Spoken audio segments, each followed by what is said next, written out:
dahil sa dinami-dami ng nakikita natin sa Facebook ngayon, ito ang pinakamagandang nakita ko. Next slide please. Nakakapagod rin, no? Pag one-sided love lang, sabi ni Lord, na never ako napagod.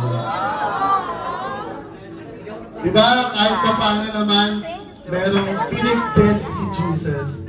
Ibig sabihin, hindi natin kailangan sabihin ng Lord, iparamdam mo namang mahal mo ko. Patawad po.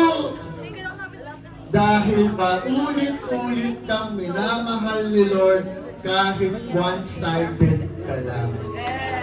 Kaya anong gusto kong sabihin, dahil love month session ngayon, sana hindi ka pa rin mapagod pagmahal paglabas mo dito. Or, pinaka-importante sa lahat, sana hindi ka mapagod na magpamahal.